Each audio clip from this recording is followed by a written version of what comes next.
OBC तो इतना sensitised है, हिंदू बन के घूम रहा था। जब आप कांवड़ उठाओगे तो आपको अधिकार नहीं मिलेगा।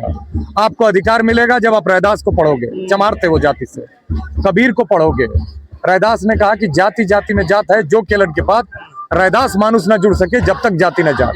अगर हिंदू राष्ट्र के भ्रम में है तो उसका रिजल्ट देख लीजिए। आप अभी तक जब तक कांवड़ ढो रहे थे, जब तक रामनवमी के जुलूस में तलवार लहरा रहे थे, जब तक मुसलमानों से लड़ रहे थे, तब तक आप अच्छे थे।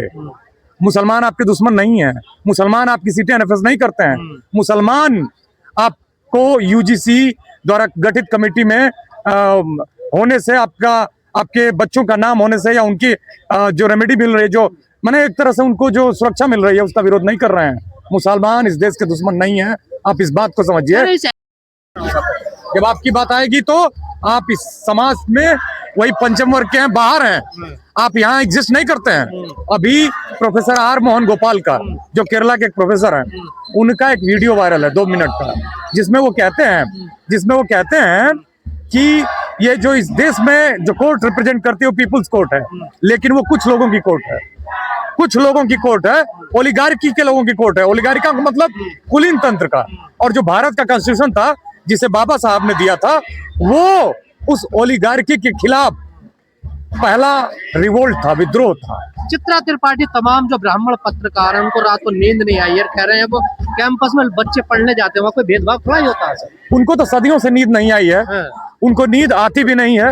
होता यह है कि जब आप कॉन्स्पिरेसी करते हो, जब एक दलित भाई को, आज बहुत वीडियो वायरल है सोशल मीडिया पे, एक जौनपुर का, कि एक दलित समाज का प्रधानाध्यापक सर्वे के लिए जाता है एक पुरोहित वर्ग के व्यक्ति के घर पे, उसके घर का आदमी पानी एक गिलास ऑफर कर देता है, वो पी लेता है। पीने के बाद वो जो मालिक है घर के, उनको मालूम चलता है कि अरे ये तो तथाकथित हायरार्की में छोटी जाति के हैं, वो उनको गाली देके उस घर से भगाते हैं। वो वीडियो वायरल है। ये भारत 21वीं सदी का है। अच्छा, भारत को लोग कहते थे कि इसका बड़ा गौरवशाली इतिहास है, ये तो बहुजनों की कब्र पर बना हुआ भारत है, आज की परंपरा नहीं है। संभुक जब तप कर रहा था, अध्यात्म की खोज कर रहा था, उसका गला काटा इनके तथा कथित मर्यादा पुरुषोत्तम राम ने। आप खुद प्रोफेसर हैं, आपने फेस किया है कुछ ऐसा? सब फेस करते हैं। जब मुलायम सिंह पहली बार चीफ मिनिस्टर बने, मैं छोटा बच्चा था, मैं मुलायम सिंह को जानता भी नहीं था। हम लोग जीके की किताब में याद करते थे कि नारायण दत्त तिवारी यूपी के चीफ मिनिस्टर हैं। जब मुलायम सिंह सीएम बने, कांसीराम जी के साथ गठबंधन में, उन्होंने समाजवादी पार्टी बनाई। उससे पहले वो जनता दल से सीएम बने, शायद 23-24 दिसंबर था, 1990 था या 89 था। आपको, मुझे पहली बार आश्चर्य हुआ जब मैं बच्चा था, मैं जानता भी नहीं था मुलायम सिंह कौन है। सीएम बनने के बाद, चूंकि मैं यादव था, लोगों ने कहा कि अरे मुलायम, मैं दंग रह गया। मैंने कहा मैं मुलायम नहीं हूँ भाई, मैं संदीप हूँ।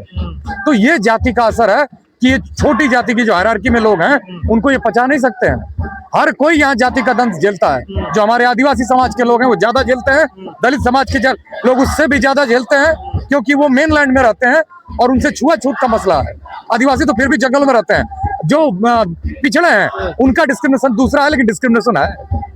लेकिन प्रोफेसर रतनलाल कहते हैं कि जो लोग विरोध कर रहे हैं वो मेरे को आके देख ले, मेरे पिछले 10 साल से प्रमोशन नहीं हो रहा, मेरा जाति के नाम पर शोषण हो रहा है। कौन कहता है कि शोषण नहीं होता? मैं तो कह रहा हूँ कि शोषण केवल और केवल शोषण होता है। ओबीसी तो एक ऐसा समाज है, ओबीसी की दिल्ली विश्वविद्यालय में सबसे ज्यादा सीटें जो नौकरियों की है वो एनएफएस कर दी गई हैं। उन्होंने 2 लाइन में थीसिस लिखी थी, किसी और ने नहीं लिखी थी। तो ये जो है, ये उत्पीड़न लंबे समय से रहा है। और ये पर सर, जो लोग कहते थे कि जो मोदी का विरोध करेगा वो देश का विरोध करेगा, आज वही लोग आगे देखिए मोदी जी के विरोध में। देखिए, जब इनका इंटरेस्ट टकराता है तो ये कुछ भी करेंगे। मोदी जी को भद्दी भद्दी गालियां दी जा रही है, गालियां दी जाएंगी, दी जा रही है सर, दी जाएंगे। और भी कारण ये है कि जब तक उनके रथ में वो घोड़े हैं, तब तक वो ठीक है। जिस दिन वो उनके बिना काम के हो गए, वो गाली ही दिखाएंगे। वैसे वो भी हायरार्की में नीचे ही हैं, कहते भी हैं अपने को। लेकिन मामला ये है कि इस देश में जातिवाद ही एक सच्चाई है। हम कहते हैं ना कि भारत एक यूनियन ऑफ स्टेट्स है, यूनियन ऑफ स्टेट से ज्यादा भारत एक यूनियन ऑफ कास्ट है। जाति एक सच्चाई है। बाबा साहब का जो भीमराव अंबेडकर का संविधान था, वही पिछड़ों को गौरव दिला सकता है। अगर वो संविधान नहीं होता तो हम आज पशुओं में हमारी गिनती होती। आज पशुओं में गिनती, वैसे भी हमको गिन नहीं रहा है। पर सर, दलित पिछड़े जो नेता हैं, इनका रवैया भी तो कुछ समझ में नहीं आ रहा। देखिए, आपने कैसे पलट गए एक दिन में सर? देखिए, उन नेताओं से नेता राजनीति करते हैं। हमेशा परिवर्तन जो है वो सांस्कृतिक सामाजिक स्तर पर हुआ है। जो परिवर्तन हुआ वो सांस्कृतिक आंदोलनों से हुआ। कबीर के जो भी परिवर्तन हुआ है उसके लिए मैं ऋणी हूँ। कबीर का उसके लिए मैं ऋणी हूँ। बाबा साहब का, महात्मा फुले का, ये कोई राजनीतिज्ञ नहीं थे, उसके लिए मैं ऋणी हूँ। तथागत बुद्ध का, उसके लिए मैं ऋणी हूँ। बसवन्ना का, तो हम सभी ऋणी हैं। तो ये देखिए सांस्कृतिक सामाजिक मसला है, हम सभी को अपने दिन बदलने हैं। ये भारत हमारा है, 90% बहुजन समाज के लोगों प्रोफेसर साहब आपको क्या कहते हैं, गाइडलाइन सही थी, इसमें कुछ खामियां भी थी? इसमें देखिए इस गाइडलाइंस में कोई खामी नहीं थी, बस एक एडिशन था। वो एडिशन था कि ओबीसी के साथ जातिगत आधार पर भेदभाव नहीं होगा, उसका इंक्लूजन था। सवर्ण बिरादरी ने इसको बहुत ही गलत ढंग से रिप्रेजेंट करना शुरू किया, जबकि सवर्ण बच्चे को, जैसे मैं आपको एग्जांपल देता हूँ, अलीगढ़ मुस्लिम यूनिवर्सिटी में अगर कोई सवर्ण बच्चा पढ़ता है और उसके साथ भेदभाव होता है तो वो इस कमेटी के द्वारा न्याय मांग सकता है। लेकिन ये कह रहे हैं कि भाई महिलाओं के अगर मतलब महिलाओं की सुरक्षा के लिए कमीशन माने कमेटी बनती है विश्वविद्यालय के स्तर पे, तो हमको भी शामिल करो। ये कुछ ऐसी बातें कर रहे हैं। ओबीसी एससी एसटी का रिजर्वेशन जाति के आधार पर है, तो फिर अगर उनको रेमेडी मिल रही है जाति के आधार पर, तो उसमें गलत क्या है? अब हिंदू राष्ट्र कैसे बनेगा सर? हिंदू राष्ट्र नहीं, बहुजन राष्ट्र बनाने की जरूरत है। नहीं, ये जो हिंदुओं को एक कर रहे थे, अब तो अलग अलग हो गए ना सब। नहीं, ये अलग हो गए, एससी एसटी ओबीसी वाले एक साथ हो गए। देखिए ये कभी ओबीसी का विरोध दलित समाज ने नहीं किया, वो गले लगाने के लिए हमेशा तैयार है। आदिवासी दलित समाज हमेशा सम्मान देता रहा है। ये जो साधु संत हिंदू राष्ट्र बनाने की बात, आरएसएस जो हिंदू राष्ट्र बनाने की बात करता, अब क्या होगा सर इसका? हिंदू राष्ट्र तो देखिए एक बोगस कंसेप्ट है। हिंदुत्व एक बोगस दर्शन है, हिंदू राष्ट्र एक बोगस कंसेप्ट है। भारत तब भी महान बनेगा जब हर आदमी को न्याय सुनिश्चित होगा, हर आदमी को सम्मान सुनिश्चित होगा, डिग्निटी ऑफ लेबर सुनिश्चित होगी। अभी देखिए एक जजमेंट आया है, कहा कि ट्रेड यूनियन जिम्मेदार हैं भारत में कॉमर्स की दुर्दशा के लिए, इंडस्ट्री की दुर्दशा के लिए। अजीब वो गरीब चीजें हैं। मेरा कहने का मतलब यह है कि हमें हिंदू राष्ट्र चाहिए ही नहीं। मैं आपके चैनल के माध्यम से कहना चाहता हूँ जो ओबीसी लोग हैं कि आप अगर हिंदू राष्ट्र के भ्रम में हैं तो उसका रिजल्ट देख लीजिए। आप अभी तक जब तक कांवड़ ढो रहे थे, जब तक रामनवमी के जुलूस में तलवार लहरा रहे थे, जब तक मुसलमानों से लड़ रहे थे, तब तक आप अच्छे थे। मुसलमान आपके दुश्मन नहीं है, मुसलमान आपकी सीटें एनएफएस नहीं करते हैं। मुसलमान आपको यूजीसी द्वारा गठित कमेटी में होने से, आपके बच्चों का नाम होने से, या उनकी जो रेमेडी मिल रही है, जो माने एक तरह से उनको जो सुरक्षा मिल रही है, उसका विरोध नहीं कर रहे हैं। मुसलमान इस देश के दुश्मन नहीं है, आप इस बात को समझिए। इस एक्ट के तहत जो गाइडलाइंस आई है, जनरल वालों को फंसाया जाएगा, जानबूझकर उनका शोषण किया जाएगा कैंपसों में, झूठे मुकदमे लगाए जाएंगे। नहीं, आप झूठे मुकदमे की जो बात कर रहे हैं वो ये पूरी तरह से गलत है। इसलिए गलत है कि झूठे मुकदमे क्या अभी तक नहीं हो रहे हैं? अभी तक क्या रोहित वेमुला को न्याय मिला, पायल तड़वी को न्याय मिला? उनको कौन फंसा रहा था? अच्छा, जब आप ये कहते हो तो आप आंकड़ों से बात करो ना। उल्टे आप दूसरों की सीटें हड़प रहे हो। एनएफएस करके 3 बार एनएफएस करके आप ओबीसी की सीटों को ओपन कैटेगरी में कन्वर्ट करके अपॉइंट कर लेते हो।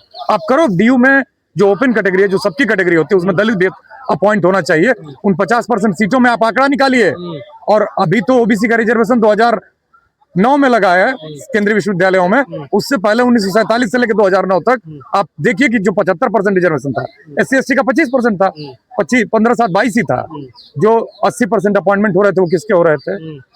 80% जो अपॉइंटमेंट हो रहे थे वो किसके हो रहे थे? सर एक बात समझ में नहीं आई, सुप्रीम कोर्ट सरकार से बार बार कहता रहा कि इस पर कोई सख्त कानून बनाइए। जो रोहित वेमुला वाला, पायल तड़वी वाला केस चल रहा था, अगर सरकार ने गाइडलाइंस बना दी तो सुप्रीम कोर्ट ने रोक लगा दी इसको। यही दोहरा चरित्र क्या है सर? ये दोहरा चरित्र नहीं है, ये बहुत ही मायावी चरित्र है। क्योंकि आप देखिए 118% वैसे इस सरकार में आंकड़ों का अपने आप में आंकड़ों की दुर्दशा है। आंकड़े सरकार खुद कह रही है कि 118% वृद्धि हुई है सर। 118%, 100 नहीं, 118%। और ये तो सरकार के आंकड़े हैं। सरकार के आंकड़ों को अगर आप ठीक से जांच दें तो वो कितने % आप जानते हैं? इतना डिस्क्रिमिनेशन है। क्योंकि आपके विश्वविद्यालयों में कितने भाई साहब? एक दलित है, एक आदिवासी है, 5 ओबीसी है। ओबीसी में भी ऐसे ओबीसी हैं जो नियरली अपर कास्ट के करीब आते हैं, जो बहुत बाद में ओबीसी बने हैं। धूलीपुली पंडित जो हैं जेएनयू की वाइस चांसलर, वो कितना ओबीसी अधिकारों के लिए लड़ती हैं, कितना सवाल उठाती हैं। ये वो सवाल है। पर अब सवाल कह रहे हैं हमने हरा दिया सरकार को, देखिए हमारी ताकत देखिए। चित्रा त्रिपाठी कह रही हैं कि पंडित ठाकुर ब्राह्मण जीते और बांटने वाले हारे। तो भाई हम देश को जोड़ने वाले हैं, देश हमारा है, हम कभी हार नहीं सकते। संघर्ष ही हमारा हमेशा पूंजी रही है। ठाकुर पंडित एक हो गए सर हैं? जी। ये दलित पिछड़े अलग हो गए, अभी ये एक साथ नहीं आते सर। ये चित्रा त्रिपाठी तो यही कहना चाहती हैं, जबकि हम तो ऐसा कभी नहीं सोचते। तो आप आगे क्या करने वाले हो सर आप लोग? आगे देखिए ऐसा है कि शांतिपूर्वक ये जो आंदोलन है वो चलते रहेंगे। और ये जो बहुजन समाज है अब विश्वविद्यालयों में पहुंच चुका है, लगातार सवाल उठाता रहेगा, पूछता रहेगा कि ओबीसी के होने से उस कमेटी में क्या दिक्कत हो रही थी सवर्ण समाज को। सवर्ण समाज को जवाब देना होगा, किसी भी चीज को अपने जुगाड़ ओबीसी से। को भी सोचना होगा ना। बिल्कुल सोचना होगा, बिल्कुल सोचना होगा। ओबीसी को सोचना होगा कि बहुजन हिंदू बनना है या हिंदू बनना है, उनको उनकी क्या प्रायोरिटी उनको तय करना होगा।